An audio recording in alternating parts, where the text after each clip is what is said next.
বৃদ্ধ ভাতা, বিধবা ভাতা, প্রতিবন্ধী ভাতা সহ সরকারি নানা রকম প্রকল্পের স্ট্যাটাস দেখার নতুন পোর্টাল চালু করলো পশ্চিমবঙ্গ সরকার। তো এই নতুন পোর্টাল থেকে আপনারা কিভাবে বৃদ্ধ ভাতা, বিধবা ভাতা ও প্রতিবন্ধী ভাতার প্রকল্পের স্ট্যাটাস চেক করবেন, তার সঙ্গে যদি আপনি জনকল্যাণ শিবির ক্যাম্প থেকে এই প্রকল্পে আবেদন করে থাকেন তাহলে আপনার স্ট্যাটাসটি কবে নাগাদ এখানে দেখা যাবে, সম্পূর্ণ ইনফরমেশন এবং অনলাইন পদ্ধতি আজকের এই ভিডিওর মাধ্যমেই আপনি জানতে পারবেন। তো পশ্চিমবঙ্গ সরকারের চালু করা এই নতুন পোর্টাল থেকে যদি আপনি বৃদ্ধ ভাতা, বিধবা ভাতা ও প্রতিবন্ধী ভাতা প্রকল্পের স্ট্যাটাস দেখতে চান তাহলে আপনাকে samarth.wb.gov.in এটি লিখে গুগলে সার্চ করতে হবে। আপনারা যখনই এই পোর্টালে চলে আসবেন, পোর্টালে আসার পরে এখানে পেয়ে যাবেন ট্র্যাক অ্যাপ্লিকেশন স্ট্যাটাস, আপনারা এখানে ক্লিক করবেন।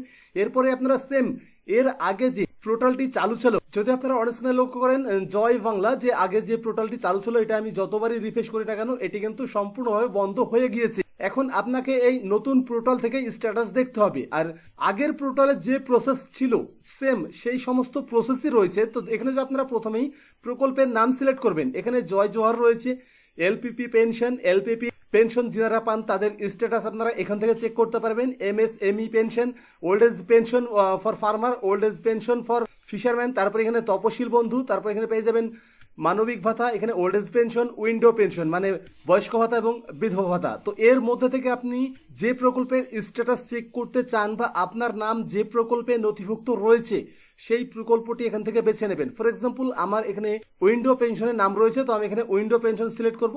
এরপর এখান থেকে সার্চ ইউজিং, আপনি কি দিয়ে সার্চ করতে চান, বেনিফিশিয়ারি আইডি যদি আপনার কাছে অ্যাভেলেবেল থাকে তাহলে সেটি সিলেক্ট করে আপনি সার্চ করতে পারেন।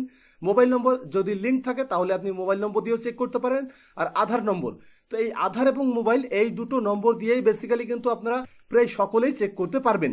তো এখানে আমি জাস্ট আধার নম্বর সিলেক্ট করব। এরপরে এখানে ইন্টার ভ্যালুর ঘরে আধার নম্বরটি বসাতে হবে। যদি এখানে মোবাইল নম্বর সিলেক্ট করেন তাহলে কিন্তু এখানে মোবাইল নম্বর বসাতে হবে। এখানে আমি আধার নম্বর বসিয়ে দিয়েছি। এরপর এখানে যে ক্যাপচারটি দেখতে পাচ্ছেন সেম টু সেম এখানে বসিয়ে দেবেন। এরপরে আপনারা এখানে সার্চে ক্লিক করবেন।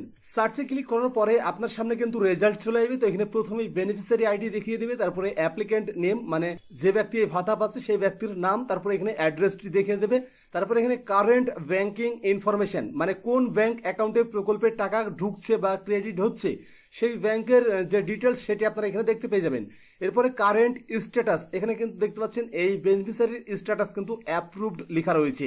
আর এই কারেন্ট স্ট্যাটাসের ঘরে যতদিন পর্যন্ত না অ্যাপ্রুভড লেখা থাকবে ততদিন পর্যন্ত কিন্তু আপনি এই প্রকল্পের টাকা নিতে পারবেন না। এরপরে এখানে আপনারা পেয়ে যাবেন পেমেন্ট স্ট্যাটাস, এখানে একটি ভিউ নামে অপশন পেয়ে যাবেন, ভিউতে ক্লিক করবেন। তো আপনারা যখনই ভিউতে ক্লিক করবেন তারপরেই কিন্তু আপনার সামনে এখানে বেনিফিশিয়ারি আইডি দেখিয়ে দেবে, তারপরে ফিনান্সিয়াল ইয়ার, তারপরে এখানে মান্থ, আইএফএসসি কোড এবং এখানে অ্যাকাউন্ট নম্বর।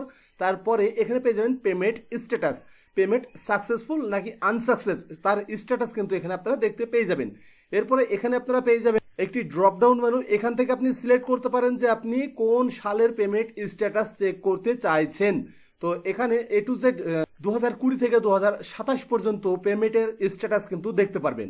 তবে এখানে কিন্তু একটি প্রবলেম রয়েছে, এখানে দেখুন সিলেক্ট রয়েছে 2026 ও 27, কিন্তু এখানে ফিনান্সিয়াল ইয়ার দেখাচ্ছে কিন্তু দেখুন 2020 ও 21। তো এখানে পোর্টালে এখনো কাজ চলছে, পোর্টালটি কিন্তু অনেক রকম প্রবলেম রয়েছে যেহেতু নতুন পোর্টাল, তাই এই পোর্টালে এখনো গভর্নমেন্ট কাজ করছে। ধীরে ধীরে এই সমস্ত সমস্যার সমাধানগুলো আস্তে আস্তে হয়ে যাবে। তো এবার কথা হচ্ছে যিনারা গত জনকল্যাণ শিবির প্রকল্পে এই বৃদ্ধ ভাতা, বিধবা ভাতা ও প্রতিবন্ধী ভাতা প্রকল্পে আবেদন করেছেন তাদের নাম এখানে অ্যাপ্রুভড হয়েছে কিনা। তো যদি আপনি আবেদন করে থাকেন আপনি নিজেই আপনার আধার কার্ড নম্বর এখানে মেরে দেখুন যে এখনো আপনার নাম এই লিস্টে আসবে না। তবে যদি অনলাইনে আপনার ডেটাগুলো এন্ট্রি হয়ে যায়, মানে আপনি তো অফলাইন জমা করেছেন, এবার আপনার ব্লক অফিস থেকে বা আপনার অফিস থেকে যদি সেই আপনার ডেটাগুলো নিয়ে অনলাইন করে দেন তাহলে কিন্তু আপনার স্ট্যাটাস এখানে দেখা যাবে। আর যতক্ষণ পর্যন্ত না ডেটা অনলাইনে এন্ট্রি হবে ততক্ষণ পর্যন্ত কিন্তু আপনি আপনার ডেটা এখানে দেখতে পারবেন না। এবার ব্লক থেকে যখনই আপনার ডেটাগুলো এন্ট্রি করে দেবে অনলাইনে তখনই কিন্তু আপনার অ্যাপ্লিকেশনটি এখানে পেন্ডিং দেখাবে। অন স্ক্রিনে যদি আপনারা একটি স্ক্রিনশট দেখেন তো দেখুন বলা আছে current status verified approval pending. তো আপনার ক্ষেত্রে অন্যরকম স্ট্যাটাস দেখাতে পারে।